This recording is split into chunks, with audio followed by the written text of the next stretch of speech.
je dirais autour de mes 20 ans. Je me trouvais pas féminine en fait. Dans ma tête, c'était que les filles, il fallait être jolies. Et moi, ça m'intéressait moyen d'être jolie. Mais j'avais quand même envie qu'on m'aime, en fait.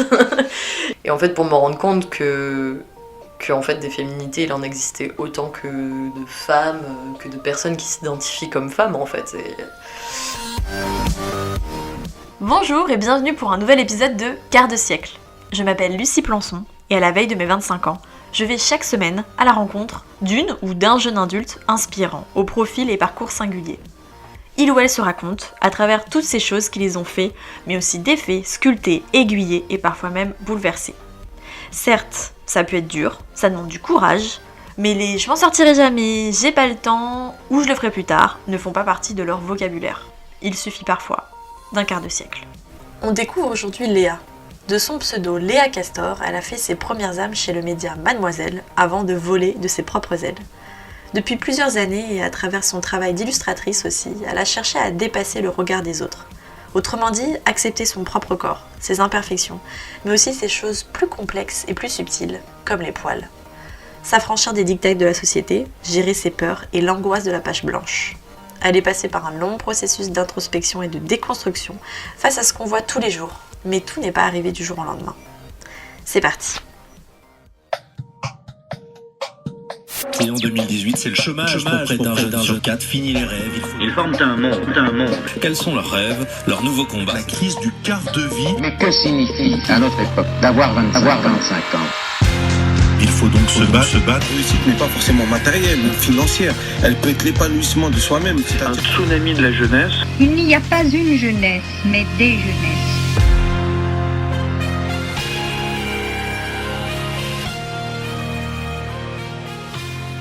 Voilà, on est parti. Parfait. Alors, salut Léa. Salut Lucie. Beaucoup te connaissent, et moi la première, via le média Mademoiselle, où tu as travaillé donc ces 2 dernières années comme graphiste et illustratrice, et où tu as pu d'ailleurs développer ton projet corps à cœur à corps. Bravo. Bien dit. J'ai réfléchi, hein. J'avais fait demi-seconde quand même. Et la petite pause, ouais. Mais bravo, bien joué. En tout cas, tout ce travail autour de l'acceptation de soi, et également donc la cause féministe qui vient donc d'un long processus interne donc, qui est le tien. Car la Léa d'aujourd'hui, elle a fait du chemin. Et on va revenir sur tout ce processus, mais déjà donc sur le plan factuel, aujourd'hui tu n'es plus chez Mademoiselle, en ce moment, que fait Léa ? Alors, qu'est-ce que je fais ? Je suis graphiste, toujours, illustratrice toujours, et nouvellement autrice de bande dessinée. Et donc je travaille en freelance. Et actuellement, je travaille sur ma première BD, donc, qui a été signée avec les éditions Lapin, et qui est sur Corps à Corps, donc. Et donc voilà, c'est une adaptation d'une série qui existait déjà sur Mademoiselle, qui était avant ça un projet étudiant, et qui du coup, ça y est, c'est sa forme finale. Parce que au bout de... Après, ça fait 3 ans que j'ai ce projet-là, donc après 3 ans, c'est bon, on va passer à autre chose. Mais là voilà, je travaille là-dessus, donc c'est du coup une adaptation, en fait, de témoignages en bande dessinée. Et donc ta première BD. Ouais, tout à fait. Et comment tu le vois ça justement, le fait qu'on... c'est pas la page blanche, puisque c'est quelque chose aussi auquel tu as travaillé avec Mademoiselle, quand tu sais tes dessins justement pour corps à cœur, mais comment tu vois là comment tu gères cette pression ? Ce nouveau pas. J'estime assez bien, en fait, à mon grand étonnement, dans le sens où je pense que je suis quand même très bien accompagnée par mon éditrice, qui a fait un gros travail de base pour être sûre qu'on se comprenait bien et qu'on avait envie des mêmes choses. Donc on a beaucoup discuté, et ça c'était vraiment très cool de se rendre compte de quelles étaient mes intentions, et surtout elle voulait pas y déroger, donc c'était très chouette de sentir que j'avais quelqu'un avec moi qui a de l'expérience en fait dans le milieu, là où moi je n'en ai absolument pas, et qui me faisait confiance en me disant bah ouais Léa, tu peux le faire, parce que c'est elle qui m'a dit ok, on en fait une BD, et moi je dis mais j'ai jamais fait ça, et elle fait c'est pas grave, je fais ah ok. Donc en général, quand j'ai pas trop confiance en moi, mais que je vois que les gens autour de moi ont confiance en moi, je me dis bon, peut-être que si je suis la seule à douter, c'est qu'il y a un problème. Et du coup, je me mets un petit coup de pied aux fesses et en général, ça m'encourage. Et en fait, pareil, j'étais assez tendue à l'idée de transformer en bande dessinée l'histoire de personnes que je connais qu'à travers des mails, en fait. Et, Est-ce que tu les avais au téléphone aussi parfois, ces personnes ? Non. En fait, les seules personnes que je connais, sinon c'est des amis ou mes amies même de Mademoiselle, celles qui ont accepté de témoigner, qui sont rédactrices, qui étaient rédactrices, qui le sont encore d'ailleurs. Donc il y en a quelques-unes que je connais personnellement, mais pas toutes. Et pour moi, c'était une grosse responsabilité de parler de la vie de personnes que je connais, mais même que je connaisse en fait. Et en fait, tout le monde m'a dit « Mais oui, vas-y, trop bien, fais-le !» Et du coup, je me disais « Ah, en fait, il y a 20 personnes qui me donnent le feu vert direct, donc c'est qu'elles me font confiance. » Donc à un moment, ça fait 21 personnes avec mon éditrice qui me font confiance, donc peut-être que je pourrais me dire que, ok, j'en suis capable, même si comme ça me fait peur, mais c'était quelque chose de super excitant parce que j'avais envie de faire de la BD depuis, je pense que je suis enfant. Et c'est un truc que je m'autorisais pas trop, en me disant j'ai pas fait les bonnes études. C'est toujours un truc qui est resté un peu sur le côté, la bande dessinée en fait, et que je m'autorisais pas trop parce que je me disais que c'était pas un milieu où j'allais facilement gagner ma vie. Je pense que j'avais un gros syndrome de l'imposteur aussi, évidemment. Ouais, tu te freinais toute seule. Ouais, je me freinais carrément toute seule. Parce que disons-le, t'as pas fait non plus des études d'infirmière et de médecine, t'as fait des études de design graphique. Hein. Oui. Donc ça reste dans le milieu de la créa, soit c'est pas que de l'illustration, mais... Ouais. Mais il y avait ce côté-là de moi qui osait pas trop. Ou qui osait un peu, sur Mademoiselle, je faisais des strips BD, donc des petits formats, et assez cartoon. Mais là, ça devient un style beaucoup plus mature, quoi, beaucoup plus posé, donc c'est un style que j'avais jamais fait. Et ça, c'est grâce à mon éditrice qui, pareil, m'a dit « Ah, ce serait bien que tu fasses comme ça !» Et moi, j'ai fait « J'ai jamais fait ça !» Mais oui, c'est pas grave. C'est prévu pour quand ? C'est prévu pour octobre, si tout va bien. On met des guillemets sur automne. Voilà, automne. Je devrais dire ça en fait, je devrais dire l'automne. Comme ça c'est plus ça large. fait saison, voilà. Ouais, voilà. Pour automne 2019, ok. Voilà. Et donc tu l'as dit, ça fait quand même 3 ans que ce bébé grandit. C'est un gros bébé, ouais. D'où est venue cette envie ? Est-ce que, je suppose, il y avait aussi cette envie de t'accepter toi-même ? Comment en fait toi t'es arrivé avant de faire accepter aux autres leur corps à travers aussi tes dessins, enfin de leur donner une nouvelle perception ? Est-ce que ça passe pas aussi par la nouvelle acceptation de ton corps à toi ? Si, clairement. En fait, ça a commencé, là pour le coup ça a commencé bien longtemps avant 3 ans, hein. Je pense que ça remonte à peut-être quelque chose comme 5-6 ans en fait, je dirais autour de mes 20 ans.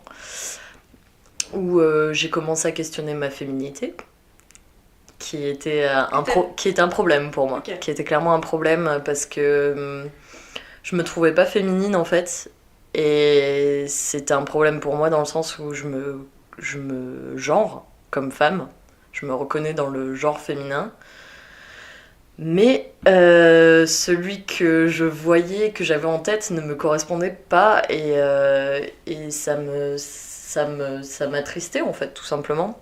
Mais ça me complexait. Tu te comparais ou t'as vu des remarques ou... Non, parce qu'en fait j'avais des envies, je pense, qui...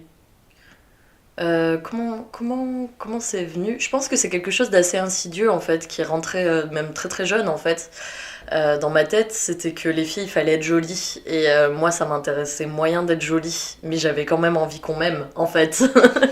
Et je me disais, si je suis pas jolie, comment on va m'aimer ? Et du coup, j'avais ce truc-là où je pense dans ma famille, ça a été énormément...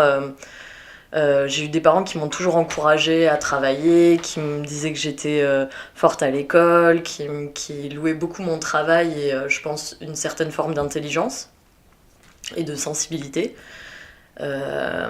Mais en fait, il n'y avait pas ce truc de l'esthétique, pas du tout. Pour mes parents, c'était pas un critère. J'avais très rarement des remarques sur le fait que j'étais jolie, et parce qu'en fait, c'était pas un truc qui était important pour eux, quoi. Sauf que moi, j'ai grandi dans un environnement où, en fait, en tant que petite fille, c'est important d'être jolie. Et du coup, j'étais un peu à la fois rebelle contre cette idée-là, et à la fois, je voulais qu'on m'aime, et pour moi, je voyais pas trop d'autres idées de... Du coup, il y avait un côté un peu, genre, il faut que je sois originale, donc j'avais un côté très... dans mon look, je pense que je me suis beaucoup cherchée, dans mon style vestimentaire. J'aimais bien... j'aimais bien un peu être contre-culture, avec des guillemets, etc. Mais j'avais un côté un peu rebelle comme ça. Et tout se passait, hein, je Oui, pense. voilà. J'avais besoin de m'affirmer, quoi. Et en fait, il y avait des trucs que je trouvais vraiment injustes quand je me comparais aux mecs, en fait. Plus, pas tellement aux autres nanas, mais plus aux mecs, de dire « Ah, mais lui, il peut enfiler un t-shirt et un short et sortir en basket et c'est fini. Et il a pas besoin de se brosser, de penser à s'épiler, de penser à son maquillage, de penser à gna. Est-ce qu'il a mis le bon sac qui va avec le bon... » Enfin bon, bref, ce genre de... Mais ça, tu t'es posé ces questions à quel âge? Enfin, là, tout ce que tu dis. Faut que je me maquille, faut que je m'épile, faut... Alors, je pense que l'injustice par rapport aux mecs, c'était très jeune. Parce que ça commençait avec des trucs tout cons, mais genre pourquoi un mec il peut péter, ça va faire rire tout le monde, une fille c'est impossible. Ça pète pas. Ah bah non, ça ne fait pas ce genre de choses une fille. C'était plein de trucs comme ça, et ouais, un côté... en fait, je sentais qu'il n'y avait pas d'injonction à être beau pour un mec. C'était pas ça les injonctions, c'était être fort, certes. Mais moi, à choisir, j'aurais préféré être forte qu'être belle. Enfin, je trouvais ça plus stylé. Et du coup, j'avais ce côté... je voulais faire des arts martiaux quand j'étais petite. J'avais 2 grands frères que j'admirais et que j'admire toujours, hein, mais j'avais ce modèle-là de... C'est trop cool, quoi. Eux, ils mettent la casquette à l'envers, ils sont trop stylés, quoi.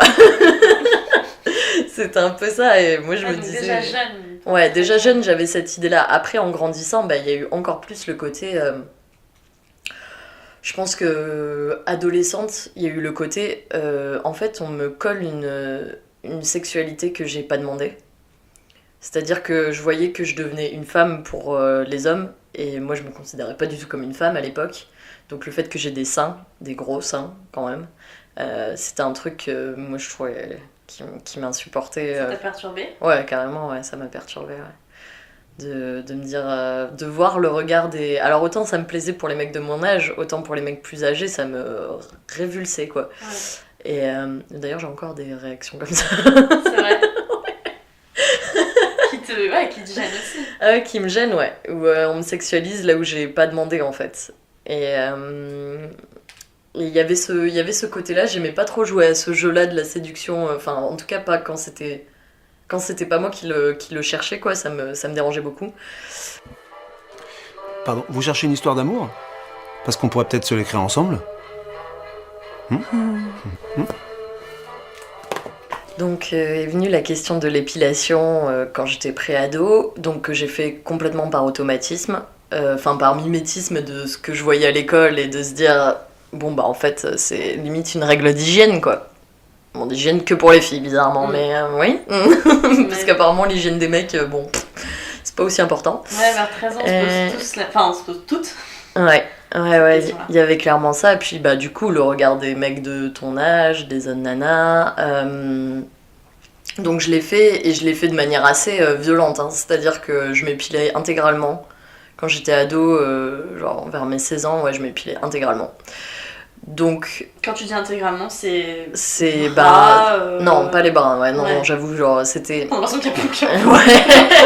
Non, c'est parce que quand je dis ça, je parle surtout du maillot, fait. Du maillot intégral, les aisselles, les jambes, voilà. Ouais. Ce qui était déjà pas mal. Et ouais, et surtout, je m'épilais le maillot à l'épilateur. Donc, autant vous dire que ça fait très mal. Ou à la cire, mais voilà, je suis très peu allée à l'esthéticienne, je l'ai souvent fait moi-même, quoi. Et je pense que cette pratique, ouais, mais je pense que cette pratique-là, en fait, m'a fait me rendre compte à quel point je détestais mes poils, et à quel point c'était pas normal de haïr une partie de soi à ce point-là, en sachant qu'il m'avait vraiment rien fait, que c'était juste une question esthétique, c'était même pas une question de santé. Qu'encore une fois, l'injonction s'appliquait qu'aux nanas. Et en fait, moi, ça me saoulait de le faire. Enfin, en fait, je me suis rendu compte, au fur et à mesure, que plus ça allait, plus l'hiver, je le faisais pas. Je le faisais énormément par rapport aux mecs que je fréquentais où j'avais peur de pas leur plaire. Ça m'est déjà arrivé de refuser de faire des trucs avec un mec parce que j'étais pas épilée, et même lui il me disait mais pourquoi, genre je comprends pas, on s'en fout en fait. Et moi j'étais super mal, super honteuse, et en fait je trouvais ça ouf de me dire que cette idée elle était tellement enracinée en moi alors que elle venait de... en fait j'ai commencé à me poser la question de d'où ça vient en fait. Pourquoi je me fais autant de mal? Pourquoi je me déteste autant alors que, par exemple, ma mère, elle m'a jamais éduquée là-dedans, je l'ai vue poilue, alors certes, elle se rase et s'épile, mais je l'ai déjà vue avec des poils au niveau de la vulve, au niveau des aisselles, même les jambes de temps en temps. C'était avant les années 90.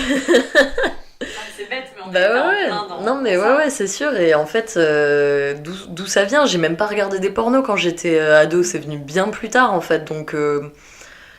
Donc en fait, je me suis rendu compte que c'était un truc qui était autour de moi, qui venait de la société, de ce que mes copines pouvaient me dire, de ce que les mecs pouvaient me dire. Et même sans regarder de porno, à quel point ça a influencé en fait notre manière de voir notre intimité, quoi. Et en fait, j'ai eu envie de changer ça. Me maquiller, déjà, je me suis très peu maquillée, en fait. Parce qu'au-delà des poils, il y avait d'autres choses qui te... Ouais, clairement. Il y avait le maquillage, mais en fait, le maquillage, j'ai arrêté. J'ai dû me maquiller à peu près 1 an, de mes 16 à mes 17 ans, un truc comme ça. Très flash. Ouais, très... Mais même très flash dans le maquillage. Hein. C'est vrai. C'était très provocateur, encore une fois. Mais en fait, je me suis rendu compte que j'avais l'impression de me déguiser en faisant ça. Vraiment, j'avais l'impression que je me déguisais. Donc je me disais, c'est pas moi, donc pourquoi je ferais ça? Puis en plus, ça prend du temps, ça me saoule, ça me gratte les yeux. Enfin voilà, il y avait un côté très pratique qui revenait à la charge. Ouais, naturel. Ouais, il y avait un côté comme ça. Après, il y avait des côtés plus complexes. Par exemple, j'en ai parlé il y a pas très longtemps, mais pendant très longtemps, j'ai pas osé mettre de rouge à lèvres parce que j'aimais pas mes lèvres et que du coup, pour moi, c'était dégueu de me mettre ça sur les lèvres. Ça mettait en valeur une partie de moi que j'aimais pas du tout, donc je l'assumais absolument pas. Donc il y avait différentes raisons pour le maquillage. Genre maintenant, j'aime bien remettre du rouge à lèvres bien vif. Je trouve ça trop cool. C'est plus une acceptation. Et d'ailleurs, mes lèvres, je les ai percées à mes 18 ans. Et je pense que c'est pas pour rien, c'est parce que c'était une partie de moi que j'aimais pas, donc j'ai mis un piercing. C'était une manière de plus me les approprier et de me dire « Ah, finalement, comme ça, je les aime bien. » Et puis tu les montres plus. J'ai un piercing qui les met en valeur.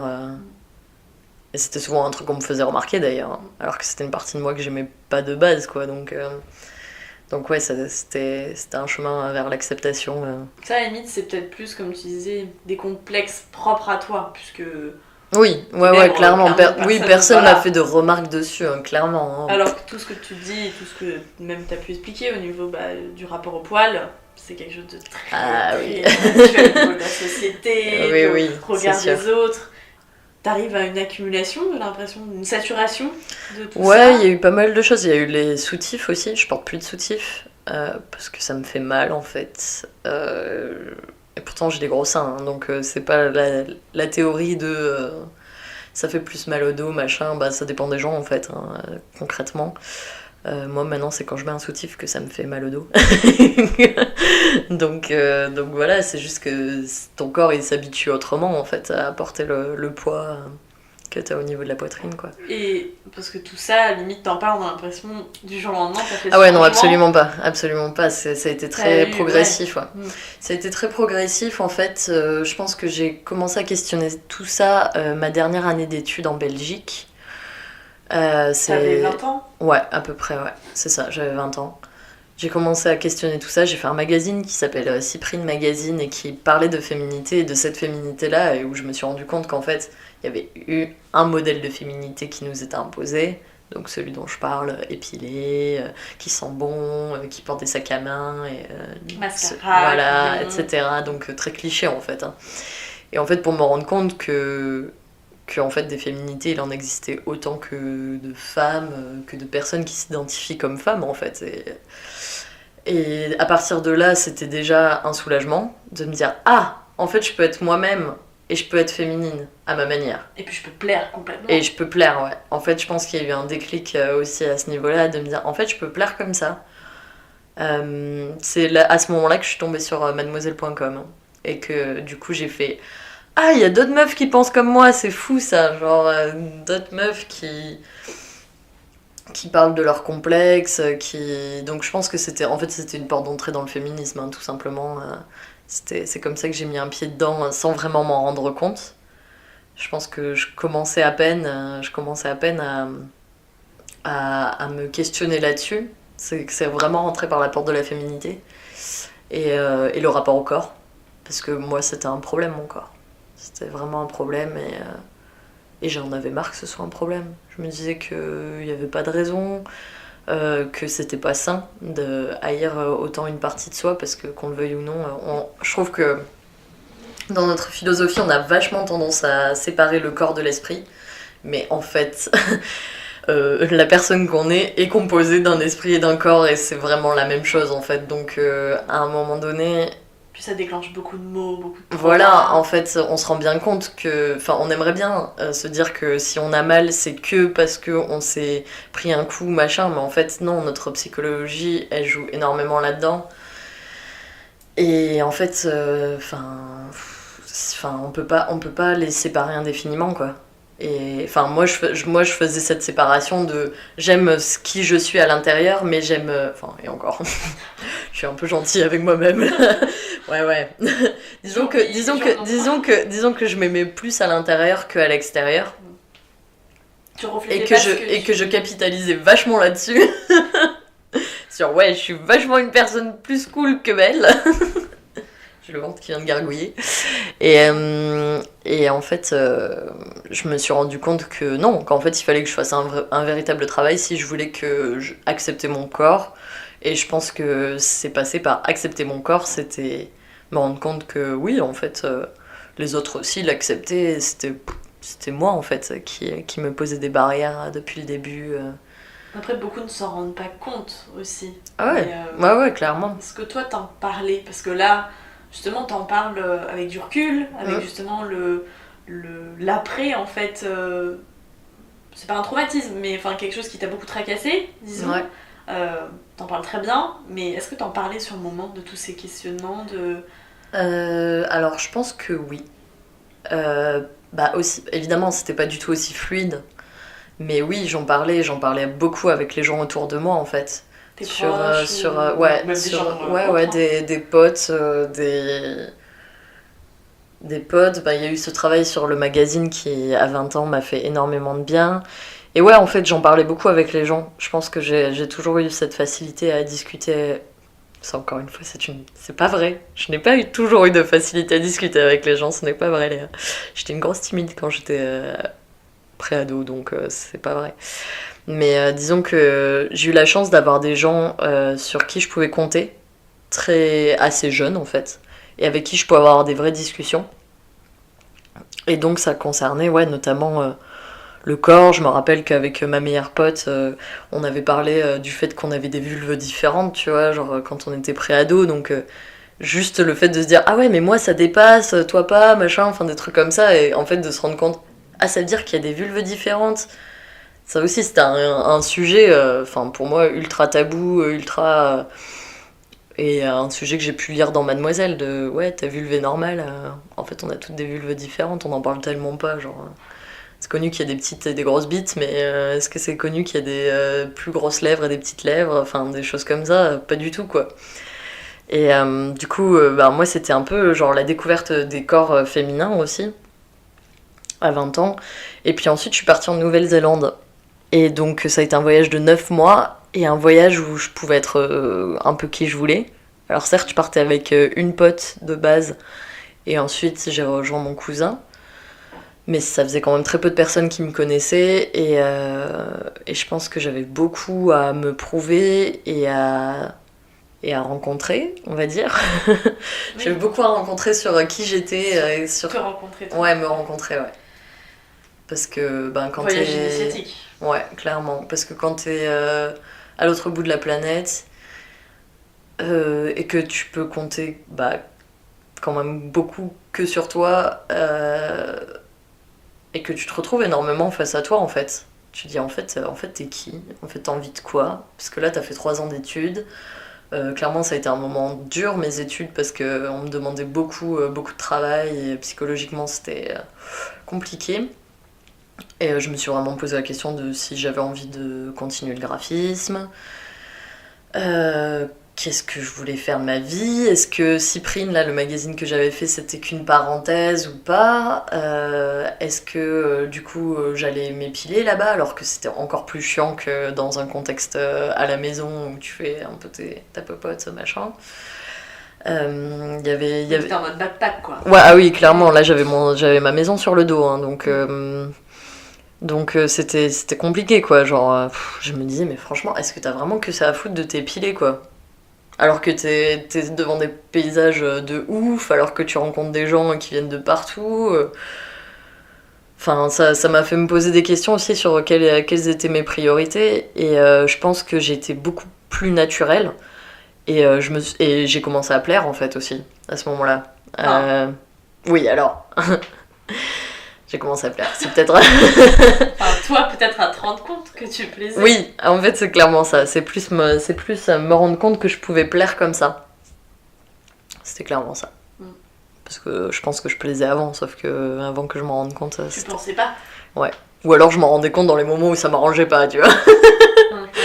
Genre le regard libidineux que tu n'as pas demandé, oui. Tu fais « Ah non, merci, non ». Ouais, après c'est dans les extrêmes aussi.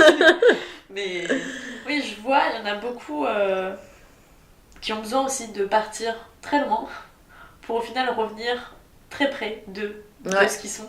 Ouais, clairement. Et je trouve ça fort parce que c'est vrai qu'au final on pourrait dire bah non, il suffit de partir un week-end 2 secondes juste à côté, est-ce que ça suffirait ? Et alors, à nouveau, est-ce que ce sont des problèmes de riches ou quoi ? Quand on peut penser ça comme ça, se dire on va partir à l'autre bout du monde, mais je trouve ça hyper important et c'est de plus en plus d'actualité, tous ces voyages un peu où les gens se permettent de partir seuls, et encore plus en tant que femme. Ouais. Toi, tu l'as dit, t'es partie avec une amie. Il me semble, j'avais vu une vidéo, une interview où justement pas de sister sur Mademoiselle. Tu t'avais pas fait quelque chose ouais, si, j'avais fait. Oui, tout à fait. Une avec Kalindi où on parlait du voyage en Nouvelle-Zélande. C'est ça, et il me semblait que. Si, il y avait une phrase qui m'avait marquée, maintenant que j'y repense, que tu t'étais jamais sentie au final. Tu t'es sentie moins seule à partir du moment où t'avais lâché tes potes. Oui, ah oui, clairement. Alors qu'en fait, à partir de ce moment-là, t'étais seule physiquement, mais émotionnellement, tu te sentais... Je me suis rendu compte qu'en fait, la solitude et le fait d'être seule, c'était pas du tout la même chose. Je me voyais vraiment pas comme une personne solitaire. Je pensais que je me supporterais pas toute seule. Et je dis ça, enfin, je te coupe juste, mais c'est pour justement tous les gens qui pensent que je vais être si seule si je pars toute seule. Ouais, bah en fait, après, je sais pas, hein, c'est que mon expérience personnelle, donc comme tu dis, c'est clairement des problèmes de riches, etc. Mais moi, je pense que j'avais pas besoin de partir aussi loin. Par contre, ce qui est sûr, c'est que j'avais besoin de couper avec mon cocon, quoi, en fait. Et mon cocon, c'était... Enfin, j'étais déjà en Belgique, hein, donc je viens du sud-ouest de la France, j'étais quand même pas à côté, et pourtant, j'avais quand même... je me reformais toujours un cocon dans le sens où... Alors déjà, je suis très proche de ma famille. Et quand je dis très proche, c'est-à-dire que mes parents, je leur confie beaucoup de choses personnelles, quoi. Donc il y a eux, il y a mes grands frères, que je vois toujours comme une aura qui me protège, voilà. J'ai des amis sur qui je peux compter, et quand j'étais en Belgique, j'ai vraiment eu la sensation pendant 1 an d'avoir une famille avec mes colocataires qui était fantastique, quoi. J'étais avec 3 personnes qui m'écoutaient, qui étaient là pour me comprendre. Justement, quand j'avais tous mes questionnements sur mon identité, ils m'écoutaient, etc. Et puis après, c'était un peu, bon bah, allez, maintenant tu vois ce que ça donne toute seule. Et j'ai pas osé partir toute seule. Et je pense que j'aurais dû, mais en fait, je me le sentais pas, donc finalement, bon bah ça s'est fait comme ça et c'est très bien. Du coup, je suis partie avec une pote, et en fait, le truc, c'est que cette pote s'est mis en couple avec mon cousin. Donc, c'était une histoire assez sympathique, mais bon, bref. Ils se sont retrouvés tous les deux, et en fait, je me suis rendu compte que je me sentais seule avec ces gens que j'étais censée apprécier de ouf, etc. Je me sentais super seule. Et à partir du moment où j'ai fait mes propres choix et je me suis dit, ok, en fait, tu te détaches d'eux, tu fais ce que tu veux, tu vas où tu veux et ça dépend que de toi si tu te lèves le matin ou pas. De toute façon, il n'y aura personne pour te dire, en vrai, si tu veux glander pendant 1 semaine, 2 semaines, en fait, t'auras des comptes à rendre qu'à toi. Hein, et donc, j'ai vu ce que ça donnait et en fait, c'était vachement cool.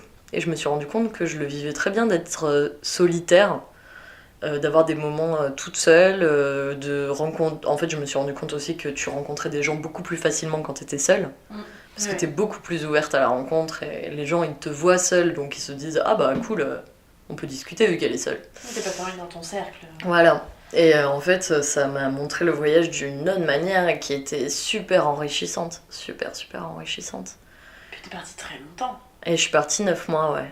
Du coup, voilà, c'était très chouette comme expérience et je savais pas exactement ce que je voulais faire en revenant parce que parce qu'il faut rentrer. Oui, à un moment faut rentrer. Je savais que j'avais fait le tour de ce que je voulais, je pense, vivre en Nouvelle-Zélande en fait. Parce que rappelons-le, t'as 20-21 ans quoi. Ouais, c'est ça. Je reviens, j'ai 21 ans ou 22 peut-être. Mais donc, ouais, tu rentres. Ouais, je rentre et parce que moi je suis jamais partie aussi longtemps. Est-ce qu'il y a ce côté bon, je doute pas que t'avais très envie aussi de retrouver ta famille, alors je sais pas s'ils sont venus te voir, enfin peu importe, en tout cas si t'as pu faire en tout cas des petits moments, retrouver d'autres gens. Oui, clairement. J'avais prévu le coup en fait, je suis rentrée l'été donc les gens étaient plus dispo. Oui, bien sûr, je suis rentrée, j'ai vu direct ma famille. Est-ce qu'il y avait aussi ce côté, oui comme tu dis, je fais quoi maintenant ? Ah oui, ouf, clairement. Parce qu'en fait, je suis tombée amoureuse juste sur la fin de mon voyage avec donc un mec qui était anglais. Et donc, on est tombé amoureux et on s'est dit, qu'est-ce qu'on fait ? Moi, je voulais rentrer en France. Lui, il parlait de peut-être voyager après. Et moi, je suis quand même rentrée en France. Et finalement, il a décidé de venir en France avec moi. Donc, ouais, il m'a suivi. Donc, gros choix, grosse responsabilité parce que. Ouais, pour moi, pour lui aussi, hein, mais du coup, ouais, moi, il y avait ce truc de. Je veux qu'il se sente bien. Et donc, on a vécu chez mes parents juste parce qu'en fait, c'était le truc le plus pratique à ce moment-là. Et que je savais pas exactement quoi faire. Je savais toujours pas quoi faire, en fait. J'étais toujours en hésitation, je savais que je voulais être avec ce mec, mais donc je me suis dit je vais continuer comme en Nouvelle-Zélande, c'est-à-dire que je vais faire des petits boulots et on va voir où est-ce que ça va me mener. Je vais essayer peut-être de faire du travail en freelance, comme ça, en graphiste, machin.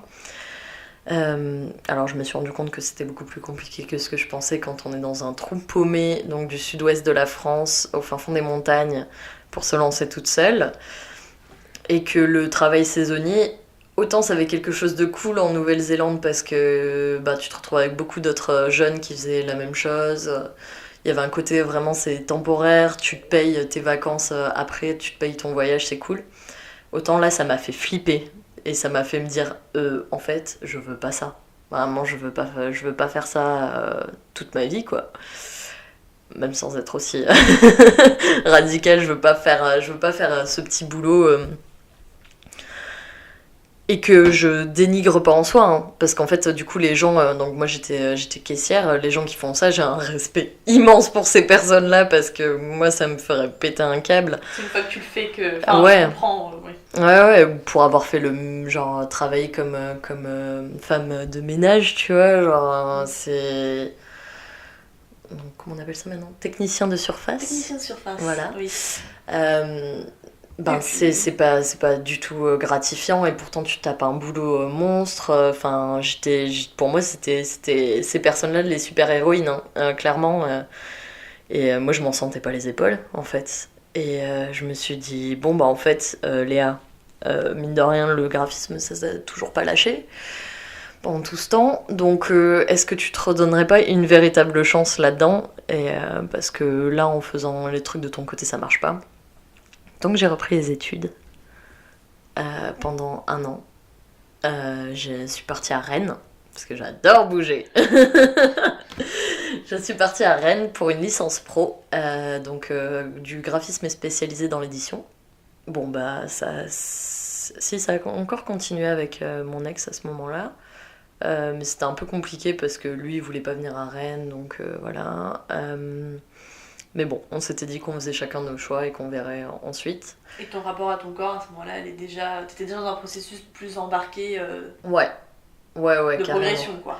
Ouais, carrément. En fait, depuis la Nouvelle-Zélande, je m'épilais quasiment plus. Mon ex, il s'en foutait. À part les jambes, il aimait pas trop. Mais en fait, il y a eu un été où je me suis épilé les jambes. Et j'ai pas arrêté de pester. Vraiment, j'étais là, mais ça me saoule, franchement. Pourquoi je fais ça? Je suis en train de perdre 1 heure de ma vie. Et ça fait mal, et gna gna gna. Et du coup, j'arrêtais pas de râler. Et du coup, la fois d'après où il m'a dit, tu veux pas t'épiler? Je lui fais, alors voici l'épilateur. Vas-y. Et du coup, il a dû sentir le... il a dû sentir le mauvais plan parce qu'il m'a dit, non, finalement, c'est bon, pas de problème.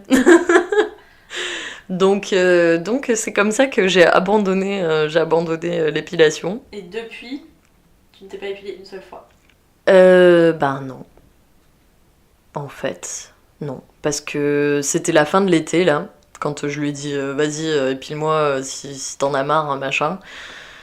Et il a pas voulu. Et en fait, non, quand je suis arrivée à Rennes, je suis allée à la piscine. J'avais fait un strip à l'époque sur mon blog pour dire que j'allais aller à la piscine poilue et ça me faisait grave flipper, mais je l'ai fait. Ça s'est très bien passé. J'ai commencé corps à cœur à ce moment-là. Ah, c'est à ce moment-là. Ouais, c'est à Rennes que j'ai commencé corps à cœur parce qu'en fait, je me suis rendu compte que ce que j'avais pu faire avec Cyprine, il y avait plein de maladresses dans le sens où je parlais de féminité, mais en fait, je parlais que de femmes hétéros, cisgenres, enfin voilà, bref, il y avait plein de choses. Bah, ça peut pas tout être parfait dès le début, hein. Non, c'est sûr, en fait, et puis bon, bah, j'ai de la tendresse pour ça dans le sens où en fait, je connaissais juste pas de personnes transgenres, je connaissais même pas en fait ces existences-là, quoi, donc ces vies-là, ces profils-là, donc en fait, voilà, mais j'étais assez maladroite parce que j'avais besoin de m'affirmer, je disais la féminité c'est ça, gna gna gna, et je basais ça énormément sur le physique. Alors que en fait ça va beaucoup plus loin que ça et même c'est pas tellement, enfin ça peut être lié à notre physique mais c'est une construction sociale en fait. Donc et c'était principalement ça qui me dérangeait. Donc voilà, je me suis dit aussi que en fait parler des complexes, mes complexes, bah j'avais qu'un seul corps, donc au bout d'un moment tout le monde ne pourrait pas se reconnaître là-dedans. Et justement si je voulais faire parler d'autres expériences, la meilleure idée c'est que je pouvais avoir, c'était de tendre le micro à quelqu'un d'autre et enfin de dire en fait vas-y dis-moi qu'est-ce que c'est toi tes complexes et qu'est-ce que t'as fait comme chemin pour essayer de t'aimer un peu plus, pour essayer d'accepter un peu plus cette part de toi. Après t'as fait parler toi, t'as fait parler les autres. Ouais. Oui parce qu'en fait bon moi ça va un peu mais mais c'était la deuxième phase, c'était de faire parler d'autres gens, quoi. Pour savoir... Et c'est sûr, parce qu'en fait... et toutes ces personnes-là m'ont aidé, moi aussi, dans mon cheminement, en fait, hein, clairement, parce qu'elles avaient des raisonnements qui n'étaient pas le mien. D'autres mots. Enfin, voilà, ouais, d'autres mots, d'autres... Enfin, aussi bien mots O-T-S que A-U-X, en vrai. Ouais, carrément. Et du coup, c'était super intéressant, super enrichissant. Il y avait un côté lourd aussi en fait parce que tu te prends des histoires dures quoi, des fois très tristes, des fois tu sens que la personne elle se hait mais d'une force, enfin. Pas psychologue. Ah oui non clairement pas et donc c'était compliqué un peu à gérer émotionnellement mais bon pour moi j'en retirais plus de positif que de négatif donc j'ai continué ça à Rennes. Et puis en fait c'est à Rennes que j'ai demandé mon stage pour Mademoiselle et que j'ai commencé mon stage à Mademoiselle à Paris donc Et t'as été embarquée après dans le monde parisien. Tout à fait, c'est comme ça, alors que de base je voulais surtout pas y aller. Mais bon c'était un peu une étape obligatoire, hein. Pour moi c'était une manière d'aller plus vite aussi dans mon processus. Je pense que j'aurais pu rester à Rennes et essayer de creuser un réseau là-bas, etc. Mais je pense que ça m'aurait pris beaucoup plus de temps qu'à Paris, quoi. Est-ce que tu dois rester à Paris ? Non. non, pas dans la... Je me vois rester à Paris peut-être encore sur, 2-3 ans, un truc comme ça, mais après, non. C'est une ville qui va beaucoup trop vite pour moi. Ça t'étouffe aussi. Ouais, carrément. Je pense que quand j'y suis, ça va encore. Mais c'est quand je pars et que je reviens que je me rends compte que, oh là là, ça va beaucoup trop vite. Ça a un côté très excitant et il y a plein de choses que j'ai vues qu'à Paris, en fait, hein, ou que j'ai goûté, ou que j'ai senti, enfin... C'est super stimulant et je vois bien la différence justement quand j'étais dans le fin fond des Pyrénées où j'avais beau avoir mes belles montagnes, c'était magnifique, mais en attendant, culturellement, c'était pas assez riche pour moi. À ce moment-là, j'avais besoin de plus d'activités. Je pense que c'est normal quand tu lances ton activité professionnelle d'avoir besoin qu'il y ait un foisonnement et comme ça... Surtout dans le monde de la créa comme nous, enfin, faut être sans cesse nourri Ouais, c'est ça. différentes choses, et encore plus dans le visuel quand on travaille dans le visuel. Non, c'est sûr. Du coup, ouais, Paris pour l'instant, ça me paraît bien, mais c'est pas encore... Enfin, okay. C'est pas sur le long terme, quoi.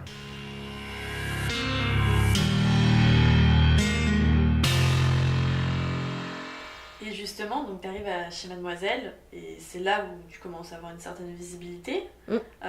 Et surtout, tu es quelqu'un, au final, qui se livre de plus en plus. Puisque tu parles déjà sur ton blog avec tes strips, mais t'en fais aussi donc, pour Mademoiselle. Ouais. Et ce qui est quand même pas donné à tout le monde, de se raconter, et puis d'avoir du recul. Et c'est ce que je te disais en off, justement, juste avant de commencer, que tu étais quelqu'un qui arrivait beaucoup à s'analyser. Alors je pense que ça vient pas de nulle part non plus, hein. Tout ce que tu viens de nous dire, voilà, c'est depuis très jeune tu es dans ce processus-là. Faisait pas peur aussi de passer presque du journal intime gardé pour toi à déballer aussi tout ce genre de choses, puisque tu t'en as fait de très variés, alors aussi bien là, sur les poils, comme tu viens de c'était parler. le premier, sur les poils. Comme aussi bien un peu une ode à l'amour aussi à ton copain. Alors ça faisait peur et en même temps je pense que j'en avais besoin. Je pense que dans ma pratique en fait artistique, je me suis rendu compte que j'avais énormément besoin de donner de la forme, qui est une forme qui me plaise, mais j'avais énormément besoin que le contenu me plaise également et qu'il ait du sens pour moi. Je pense que c'est pour ça que j'ai beaucoup de difficultés à travailler dans la publicité, par exemple. D'accord. à moins de croire vraiment aux produits, etc. Mais c'est vrai que c'est compliqué pour moi. Très faux. Bah après, je pense par exemple à Mademoiselle, il y a eu des OP qui étaient vraiment cool et qui disaient « Ah ouais, ça c'est chouette, ça... » Enfin, je pense par exemple à des culottes menstruelles ou des trucs comme ça, tu vois. C'est le choix des collaborations. Voilà, mais c'est sûr que par exemple, c'est pas un domaine dans lequel je me sens super à l'aise de base, alors que raconter des histoires et mes histoires, c'est un truc que je pense j'adore faire. Et je pense que, comme quand j'étais ado, j'avais un skyblog où je racontais mes trucs, et qu'en même temps je savais que c'était lu sans savoir vraiment qui c'était, etc. Je pense qu'en fait, le fait de le sortir de l'intime pour le rendre public, c'est une part de mon processus qui me fait énormément de bien. Où j'ai l'impression que cette histoire ne m'appartient plus et qu'elle n'appartient plus qu'à moi en fait. Enfin, elle appartient à d'autres gens. Ils peuvent s'en saisir, ils peuvent l'interpréter, ils peuvent se reconnaître dedans. Et moi, ça me fait un bien de fou en fait d'en parler. Je sais pas comment dire. J'ai toujours pas justement saisi exactement pourquoi ça me faisait autant de bien d'en parler publiquement. Mais il y a un côté... c'est bon, c'est avoué à tout le monde maintenant.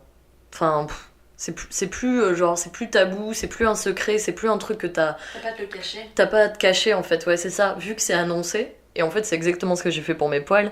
J'ai fait une vidéo, parce que spontanément, on m'a proposé, mais vas-y, Léa, tu veux pas t'épiler cet été? C'est ton premier été, tu veux en faire une vidéo? Je me suis dit, bah ouais, allez, vas-y. Alors bien sûr, ça m'a fait super peur parce que c'était une exposition et puis là, c'était même pas du dessin, c'était moi. Donc, Oui, une vidéo, ça n'a rien à voir. Ouais, donc voilà. Mais c'était une vidéo qui accompagnait du coup mon premier strip où je racontais un peu plus, mais en fait, il y avait vraiment ce truc de...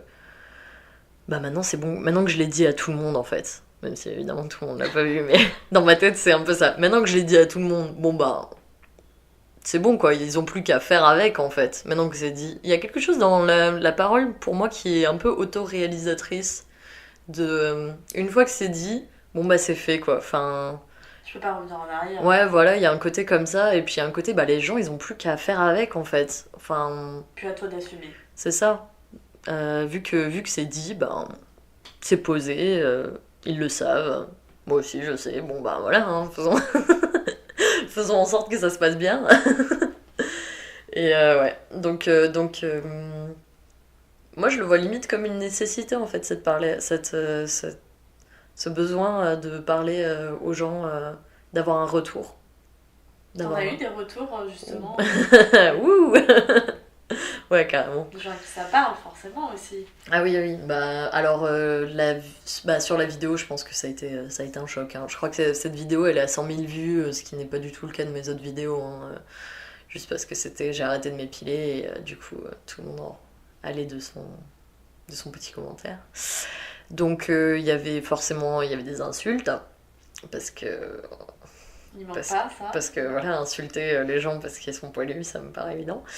Mais il y avait énormément de commentaires aussi très positifs ou très compréhensifs en fait. Il y avait des meufs qui se reconnaissaient pas dedans, mais qui saluaient le geste en fait. Qui disaient ben ouais, pourquoi t'aurais pas le droit en fait.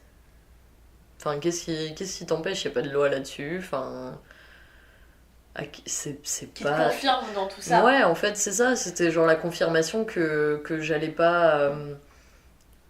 que ça avait du sens en fait ce que je faisais tout simplement, mais du sens, mais en fait qui est tellement, enfin c'est limite absurde en fait, c'est juste oui t'as le droit d'être au naturel comme les mecs le sont, parce que c'est même pas une question d'hygiène les poils en fait, même si on veut faire croire que c'est ça, mais c'est même pas une question, enfin sur les jambes à un moment faut arrêter quoi. C'est pas une question. T'as déjà pris des remarques?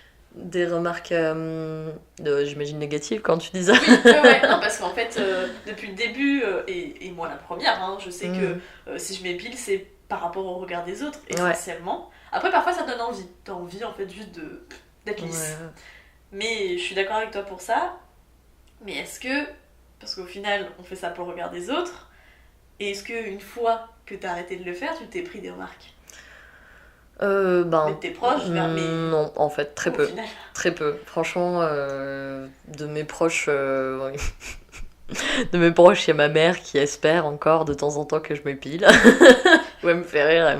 Elle me fait « J'ai apporté l'épilateur, Léa !» Je suis ravie, j'en ferai rien. Non, mais c'était drôle parce que le premier été où je me suis pas épilée, en fait, j'avais 2 mariages dans ma famille. Moment compliqué parce que je sortais les talons, la belle robe, etc. Et elle me dit oh là là, je portais les talons, super sexy, machin, avec des poils. Et en fait, vu que j'étais pas sûre de moi, j'ai demandé aux personnes qui se mariaient. Parce que pour moi, c'était leur mariage. Et en fait, ouais, j'avais besoin d'une confirmation. Et en fait, alors mon grand frère, il m'a toujours encouragée. Enfin voilà, il me dit que je suis trop badass. De faire ça, donc voilà, lui il avait aucun problème à ça. Et ma cousine elle m'a dit mais tu fais ce que tu veux Léa, c'est ton corps. Enfin, bien sûr que enfin voilà, vraiment tu fais ce que tu veux. Et en fait je me suis rendu compte cet été-là que les seules personnes qui en parlaient c'est parce que moi je leur posais la question. Sinon ils me disaient rien quoi. Et mes potes j'en ai eu des surpris. Qui m'ont dit bah ouais c'est surprenant, mais en fait ouais pour moi aussi ce serait surprenant. Les premières fois où j'ai vu des meufs pas épilées, j'étais surprise parce que t'en vois jamais. Mais en fait c'était pas de la surprise c'est dégueulasse, c'était juste de la surprise de en fait j'en vois jamais, bah ok ça existe. Et souvent il y a ce truc, on en parlait avec une pote là il y a pas longtemps qui pareil a décidé d'arrêter de s'épiler. Il y a ce truc de les gens regardent tes jambes, les gens regardent ta tête. Genre l'air de dire est-ce que ça va l'un avec l'autre. Un peu de on s'imagine pas des jambes poilues avec une tête de meuf lambda quoi, enfin qui est peut-être en jupe, peut-être qui se fait mignonne machin, et en fait il y a plein de gens ils s'y font quoi. Après moi je pense que vraiment je me suis protégée du regard des gens et que je le vois très peu. Et que quand je me balade avec mon mec, souvent il me fait « Ah, t'as vu comment il a maté tes jambes ?» Moi j'ai rien vu du tout. C'est un travail aussi. Hein. Ouais, mais je pense qu'on le fait beaucoup en tant que nana. Enfin, moi, je pense que c'est une manière de se protéger, en fait. Hein. Un côté aussi, genre, t'as pas envie de voir les bolosses, du coup... Moi, je sais que j'y arrive, mais pas dans certaines situations. Mais justement, tu vois les choses que t'as pas envie de voir, comme tu disais, parfois. Mais oui, ça arrive à se mettre des œillères, c'est un truc très... malheureusement aussi pour les filles, ouais, protecteur. Hein. C'est un grand classique, ouais. Et pour l'instant, moi, je fais avec. Et puis, en fait, pour le côté, justement, comme ça m'arrange bien de pas le voir. Mais ça m'est arrivé de me faire mater de haut en bas, comme ça. Puis, en fait, limite, ça me fait rire, quoi. Enfin, maintenant, j'ai plus de problème à ça. Je pense que j'ai été suffisamment validée dans ma démarche par plein de gens et surtout par moi-même, en fait. Parce que je pense que j'aurais beau avoir la validation de plein de gens, si moi-même j'étais pas persuadée que je suis en droit de faire ça et que... En fait, je les trouve toujours pas beaux, hein, mes poils. Hein. Je suis pas en mode je suis trop sexy comme ça, c'est pas du tout le sentiment que j'ai. Mais en fait, j'en ai marre de me dire que justement il faudrait que je le sois. J'en ai marre de me dire qu'il faudrait que je considère mes jambes comme ça, alors qu'en fait, c'est juste des jambes, quoi. Enfin, ça sert à marcher, à un moment, c'est vraiment pas l'esthétique qui prime, mais c'est mon bien-être, quoi. Et je me sens vachement mieux dans mes baskets depuis que j'ai arrêté de m'épiler, parce que je suis vachement plus conforme à qui je voudrais être. Et bon, j'ai trouvé des gens qui l'acceptaient tout à fait, quoi. Et qui valorisent ça, donc c'est très cool. Je pense que ça me donne une aisance que j'avais pas avant. Et bon, du coup, cette aisance, elle attire les gens, donc c'est un cercle vertueux, en fait. Et aujourd'hui, là, tu m'inspires énormément en disant ces choses-là. C'est quand même quelque chose qui est de plus en plus d'actualité. Voilà, ce côté retour au naturel, on monte nos poils, etc. Mais toi, ce processus a commencé, on va dire, il y a bien 5 ans. À ce moment-là, t'étais pas forcément dans les magazines, dans les réseaux. Je sais même pas tellement les réseaux, ce qu'il y avait il y a 5 ans, Insta... je sais pas, j'étais même pas sur Insta il y a 5 ans, donc je sais pas. 20 ans, non. Donc, t'es une forme d'inspiration, je trouve. Mais toi, qu'est-ce qui a pu t'inspirer ? Puisqu'on sort jamais de nulle part. Ouais, non, c'est sûr. C'est sûr. En fait, je pense que ce qui m'a inspirée, c'est... ça peut être des gens, ça peut être des situations. Des personnes. En fait, lire Mademoiselle, déjà, ça m'a fait beaucoup de bien, parce que je me suis dit, en fait, s'il y a d'autres nanas qui sont pas conformes à ce modèle de féminité qu'on nous impose, etc. Et c'est vraiment ça, hein, le truc sous-jacent de Mademoiselle, c'est de dire, en fait, tu peux être qui tu veux être. Il n'y a pas de problème. Et c'est pas parce que t'es une nana que t'auras... Et ça s'adressait aux 18-25, donc j'étais vraiment pile dans le créneau, quoi. Donc Mademoiselle, ça m'a fait énormément de bien. Une personnalité comme Jack Parker, qui écrivait à l'époque à Mademoiselle, et qui, je crois qu'en fait, quand j'ai fait Cyprine, venait de partir, ou était partie un peu avant. Ça fait un moment, elle. Ouais, et en fait, elle, pour moi, c'est une personne, j'adore sa plume, j'adore comment elle est capable de se livrer. Et en fait, de la lire, ça me faisait énormément de bien. Et c'est quelqu'un que j'ai rencontré aussi personnellement, en fait, grâce à Mademoiselle, grâce à Cyprine, en fait, je l'ai rencontrée. Et c'est une personne qui m'a beaucoup encouragée dans mes choix à l'époque. Et on s'est vu très peu de fois, hein, mais très vite, on s'est comprises. Et très vite, elle m'a dit... elle m'a soutenue dans ce que je faisais. Elle m'a dit, vas-y, machin, t'as vraiment du talent, tu devrais continuer, gna gna gna. Enfin, elle était super encourageante et je l'ai un peu vue comme une grande sœur dans ces moments-là. Elle m'a fait beaucoup de bien. Donc, merci Jack. Voilà. Il y a eu toute la team Mademoiselle aussi qui m'a portée pendant 2 ans et qui m'a vachement encouragée dans mes choix. Oui, d'ailleurs, j'ai pas précisé là, mais... Parce que moi je connais Jack Parker, mais pas personnellement, mais que les gens aillent lire ses livres parce que c'est vraiment top. Ouais, carrément. Là en tête il me vient Le Grand Mystère des Règles. Tout à fait, ouais. Il y en a d'autres en plus là. Là elle fait un podcast, elle vient de terminer son podcast Mortel. Sur Nouvelles Écoutes. Voilà, pour que les gens voient un peu le personnage et qu'ils puissent aller voir. Mais, ouais. Mais justement, Jake Parker a vraiment je pense qu'elle m'a inspirée aussi dans le sens où elle est tout à fait capable de parler d'horreur, de films d'horreur, c'est une grande passionnée de films d'horreur, comme du rapport au corps, comme du rapport à la mort. Enfin, elle parle de plein de choses. Là, il était mort. Je savais qu'il était mort. Il avait l'air mort. Mais une partie de moi était persuadée qu'il allait ouvrir les yeux d'un coup et bondir en criant « Bouh !» Alors que franchement, tout dans son apparence laissait bien entendre qu'il n'allait plus rien faire du tout, et encore moins jouer à me foutre la trouille.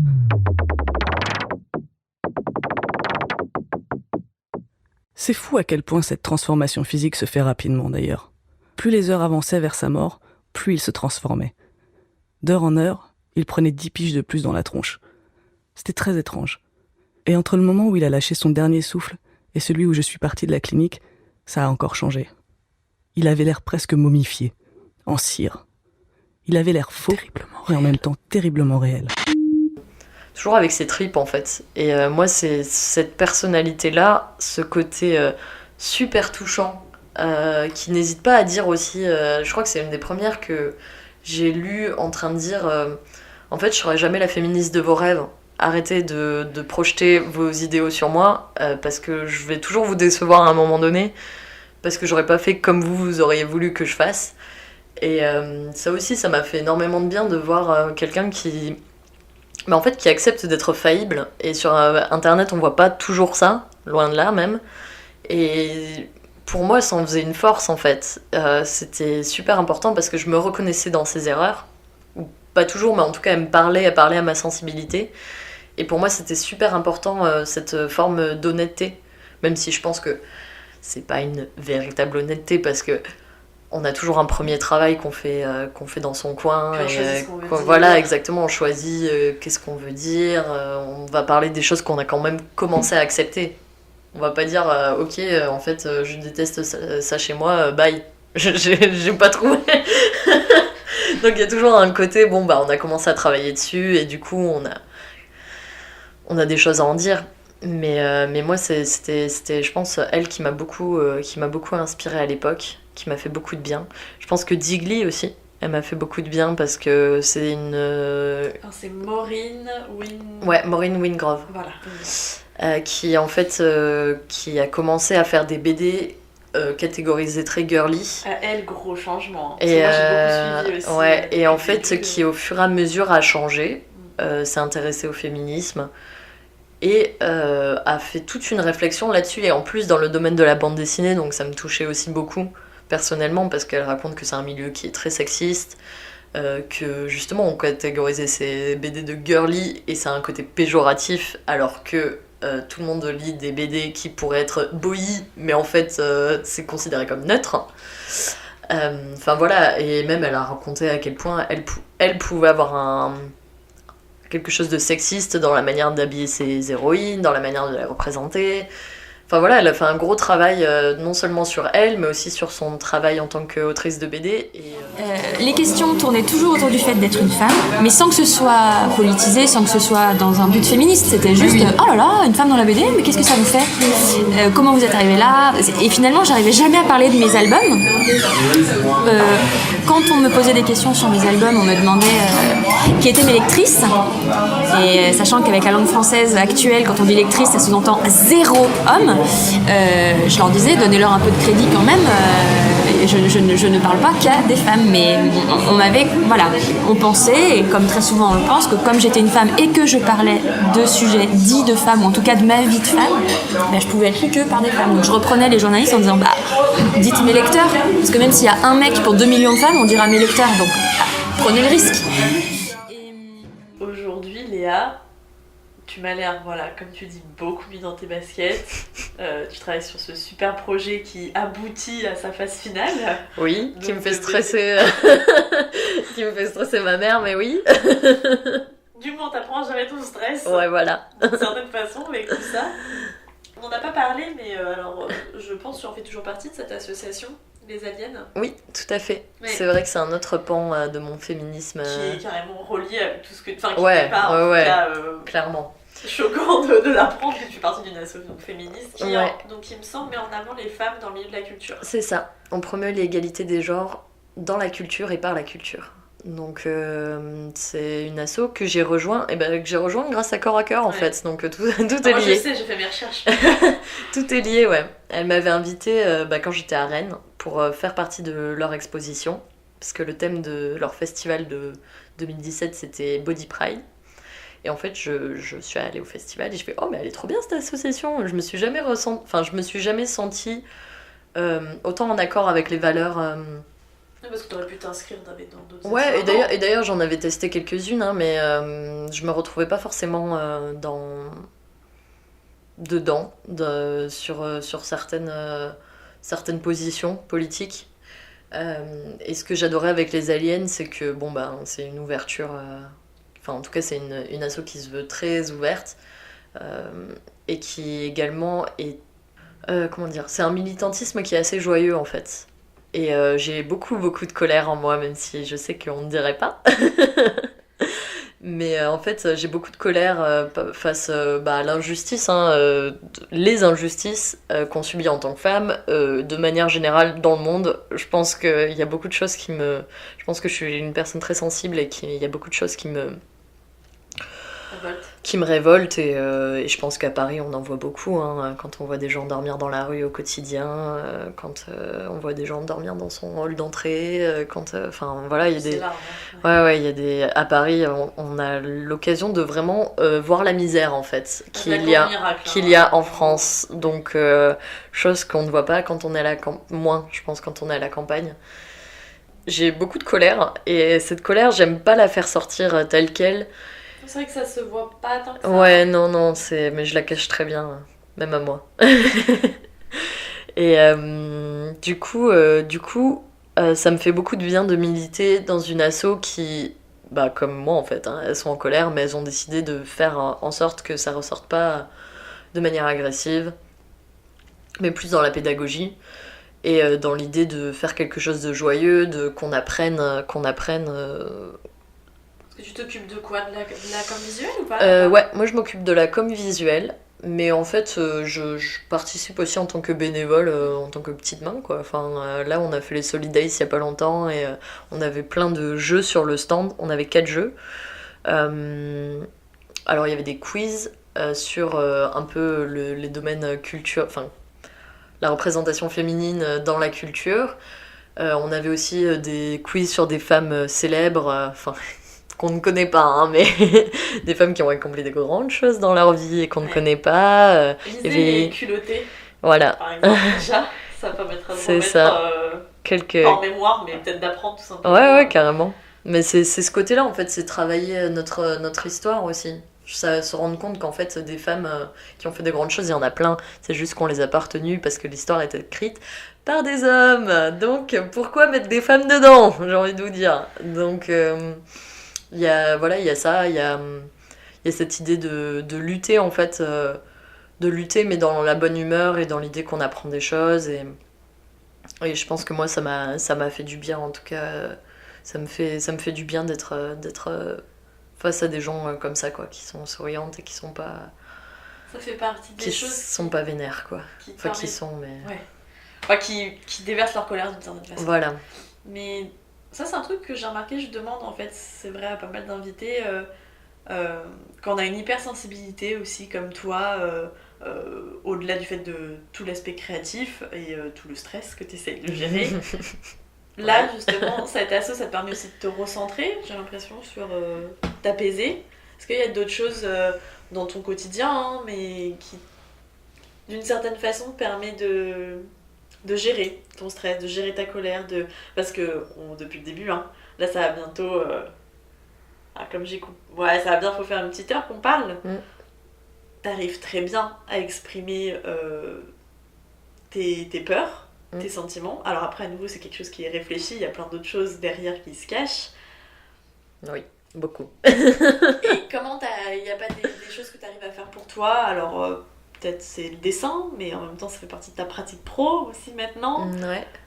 Comment t'arrives à gérer, quelles sont tes petites astuces propres à toi? Pour me gérer? Ouais. Un journal intime. Donc, où celui-là, il y a vraiment que moi qui le lis. Et Il va public. ouais, non, lui le sera jamais. Vraiment, je pense que ce journal, c'est justement. Je vais dire, c'est mon dépotoir, c'est assez horrible, pas le journal. Mais, mais ouais, il y a un côté, au moins là, le sale, je peux l'écrire. C'est pas grave, il y a que moi qui vais le lire. C'est un exutoire, quoi. Ouais, il faut que ça sorte, d'une manière ou d'une autre. Cette manière-là, c'est quand même une très bonne manière de le sortir sans que ça blesse qui que ce soit ou que même moi ça me blesse en fait, parce que avant que j'accepte certains de mes sentiments, c'est compliqué quoi, je me blesse au passage, donc il y a ça. Je pense que je discute beaucoup avec les gens qui me sont proches en fait. J'ai souvent besoin d'avoir enfin ça m'aide d'avoir du recul en fait, de parler de mes problèmes à d'autres gens. Parce que souvent ils vont avoir un avis différent et qu'ils vont être capables de me dire mais attends Léa... Oui, t'attends pas que ça monte. Ouais, bah enfin j'avais tendance à énormément faire ça, maintenant plus ça va et moins je le fais. Donc c'est cool, notamment je le vois dans ma relation avec mon mec, c'est un truc qui est chouette, c'est qu'on arrive à discuter quoi. Ça fait un peu plus d'1 an qu'on est ensemble et on s'est jamais vraiment pris la tête au point où on en vienne à dire des choses qu'on pensait pas ou qu'on se blesse avec l'intention de se blesser quoi. Enfin, je pense que ça a pu m'arriver dans d'autres relations où j'étais tellement acculée que ça sort en agressivité pure quoi. Et là c'est pas le cas parce qu'on arrive à, même si on est très différents, on arrive à discuter et on arrive à un minimum à se poser et à se dire ouais enfin moi je me considère pas du tout comme ça, mais c'est drôle, mais parce que moi je fais tout le temps des hauts et des bas quoi, je suis un espèce de roller coaster hein, dans mon à l'intérieur quoi. Dans ton parcours émotionnel interne. Ouais, mon parcours émotionnel interne est assez fatigant quoi, mais en fait j'en ai besoin, je marche comme ça et à un moment il va falloir que je l'accepte, et c'est ce que je suis en train de faire de plus en plus, c'est que je me rends compte que il y a plein de parties de moi que j'ai pas acceptées pendant très longtemps, en me disant non j'en veux pas de celle-là, et en pensant que ça allait disparaître, mais en fait non, ça fait partie de moi, donc à un moment il faut que je me dise ok oui j'ai peur de ça, oui je suis jalouse, oui je suis en colère, bon bah maintenant qu'est-ce que j'en fais quoi, mais d'abord il faut que je l'accepte. Et ça passe aussi par l'écriture. Ça passe par l'écriture, ça passe par en parler à d'autres gens, des gens qui me sont proches et qui je le sais ne vont pas me juger en fait. J'ai besoin d'un premier de ce premier reflet là, et puis des fois j'ai juste besoin d'être seule avec moi-même en fait hein. Et faire ce que j'ai pu faire en Nouvelle-Zélande, mais le faire alors sur moins longtemps.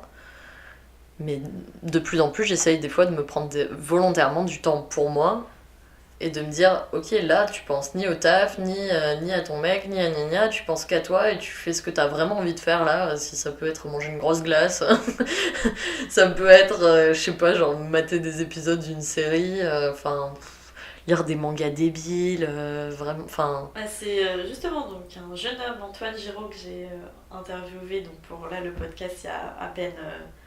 une semaine. Il a dit la même chose que toi, et donc comme quoi c'est assez quand même c'est un besoin assez fort de se retrouver seul. Il m'a clairement dit moi j'ai besoin à peu près de 4 heures tout seul par jour. Bah c'est très précis hein. C'est très précis. Mais et oui, et je trouve que, alors après ça c'est une propre réflexion que je suis en train de me faire, ceux qui arrivent le mieux à peut-être même communiquer, analyser ses sentiments, analyser ses émotions, tout ce qui se passe à l'intérieur, c'est ceux qui arrivent à prendre du temps pour eux et arriver à être face à eux-mêmes en fait. Ouais, je pense que oui, je pense que clairement, pour moi, hein, j'ai toujours vu ça comme les gens qui sont tout le temps occupés, qui voient tout le temps du monde, pour moi c'est qu'ils veulent pas se retrouver face à eux-mêmes, hein. Vraiment, j'ai tendance à... Et je comprends, hein, moi aussi je l'ai fait, hein, je veux dire, je ne juge pas du tout, parce que je sais ce que c'est, hein, vraiment, je sais que, notamment, ça me fait penser au strip que j'avais pu faire sur la rupture, où je parle de la rupture avec mon ex, et que j'ai absolument pas accepté le sentiment de tristesse qui a découlé de cette rupture, et j'ai fait plein de choses. Je me suis pas arrêtée pendant des mois, c'était quand j'arrivais à Mademoiselle, donc j'avais pas que ça à faire, hein, j'avais plein de trucs à faire, nanana, et comme ça j'ai bloqué mon émotion. Sauf que en fait, je me suis rendu compte qu'elle était pas partie parce qu'en fait, il y avait des moments où j'allais pas bien, je m'en rendais pas vraiment compte de pourquoi.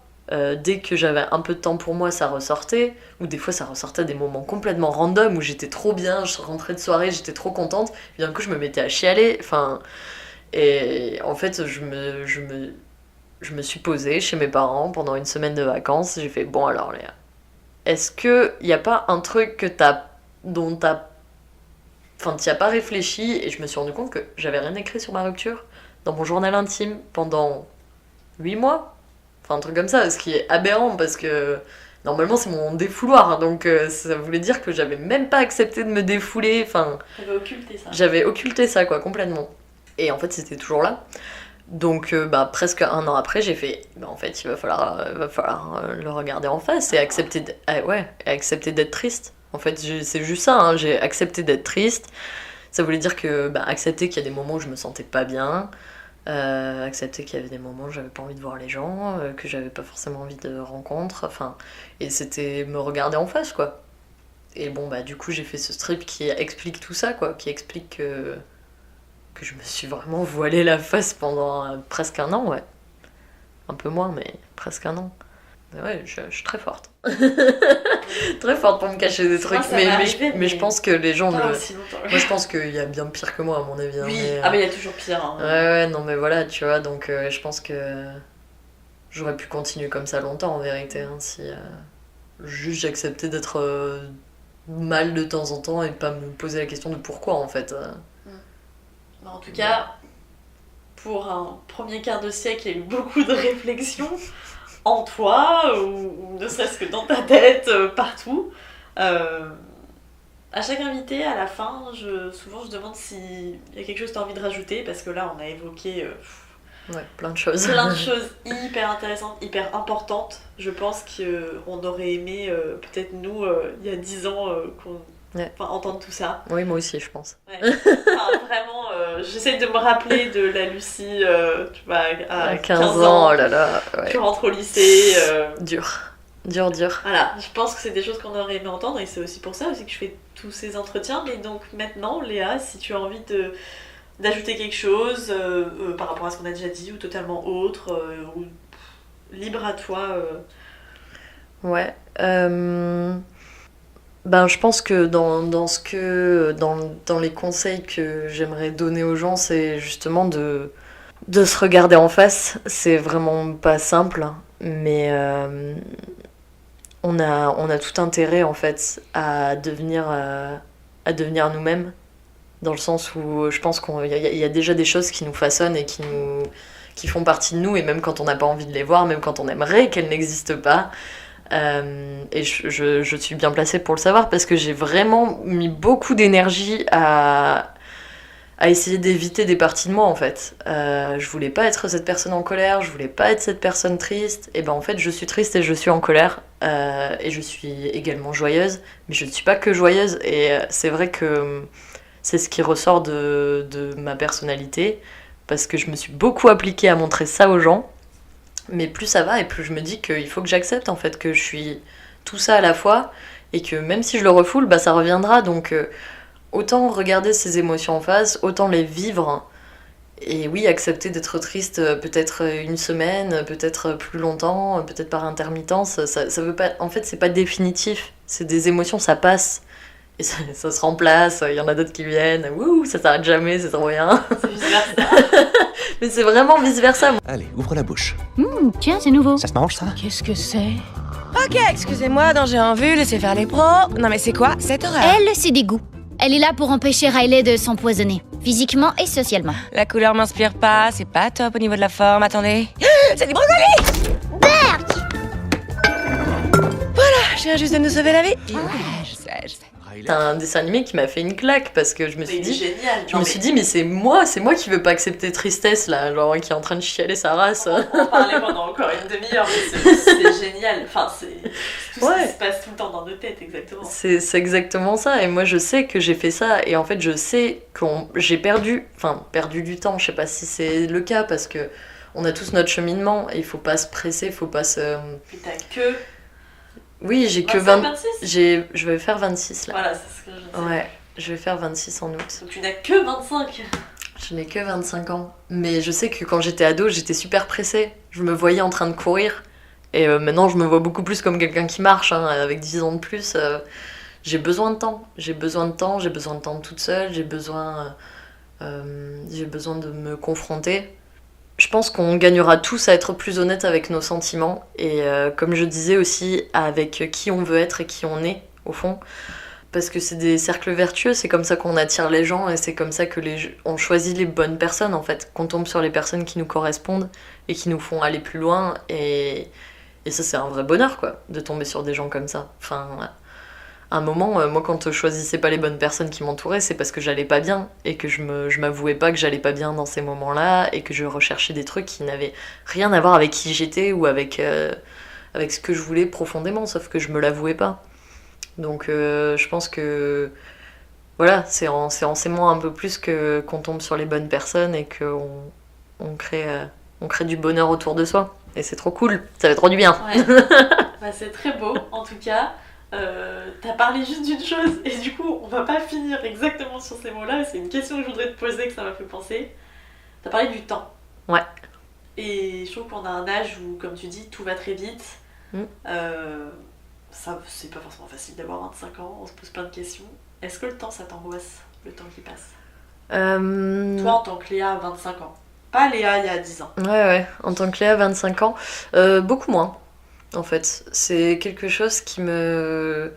Alors, je pense que vu que je suis une personne qui a de l'ambition, dans le sens où je veux faire de la bande dessinée, c'est pas évident, etc., ça peut m'angoisser de ce côté-là. En fait, j'estime qu'à 25 ans, c'est déjà ouf. Enfin, là, en fait, vraiment, le fait d'avoir signé cette BD, je pense que ça m'a fait faire un espèce de pas en arrière, de me dire « Attends, Léa, genre là, pour une fois, tu vas t'arrêter et tu vas te dire, tu vas vraiment contempler ce que t'es en train de faire. Parce qu'en fait, t'es en train de faire ce que tu rêves depuis que t'as, je sais pas, genre 8 ans, un truc comme ça. Même avant, peut-être. Donc, profites-en, en fait. Arrête de penser à la suite, parce que je pense toujours à la suite. Oui, aussi bien sur le plan pro que perso. Hein. Ouais, arrête de penser à la suite et profite aussi du fait que c'est ouf ce qui t'arrive, c'est trop bien. Et tu l'as clairement mérité, hein. T'as bossé pour ça, hein. Franchement. En ce moment, j'essaie de me dire, de m'auto-féliciter et de pas attendre que ça vienne que des autres aussi. Et de me dire, en vrai, c'est trop cool. Genre, t'as bossé et ça a payé. T'as des gens qui te font confiance. Arrête de croire que c'est pour rien, enfin c'est parce que tu le mérites quoi. Donc je pense que j'ai un rapport au temps qui est plus serein maintenant et qui est plus en mode bon mais si là j'ai mis le pied dans la porte, l'avenir ça va être trop cool. Le reste ça va être trop chouette quoi. Donc non, je pense que je suis assez sereine. Ça me fait beaucoup penser à ce sketch de Anna Gatsby, je crois que c'est Anna Gatsby qui a fait un sketch qui s'appelle Nanette et qui parle elle parle du fait qu'on dit que les femmes sont dans la fleur de l'âge à 18 ans et qu'en gros elle explique que absolument pas. Ben oui, c'est plus à 40 ans que à 18 ans, comme les hommes en fait, hein. Parce qu'en fait on n'a pas cette représentation de la femme forte, de la femme âgée, expérimentée, alors que putain, mais moi je me dis à 25 ans je suis en train de faire ça, à 40 ans qu'est-ce que ça va être quoi, je vais casser des culs, hein. Ça va être génial. Non voilà, du coup genre j'ai un côté, et je pense parce qu'on commence aussi à avoir des femmes comme ça. Beyoncé elle a presque, enfin je crois qu'elle a 40 ans. J'aurais dit ouais c'est ça, 38, quelque chose comme ça. Enfin voilà, ouais. La meuf elle démonte tout, enfin... Elle casse des culs. Alors là elle casse des culs. Non mais voilà, je pense qu'on commence à avoir des modèles aussi, peut-être plus dans la pop culture je veux dire.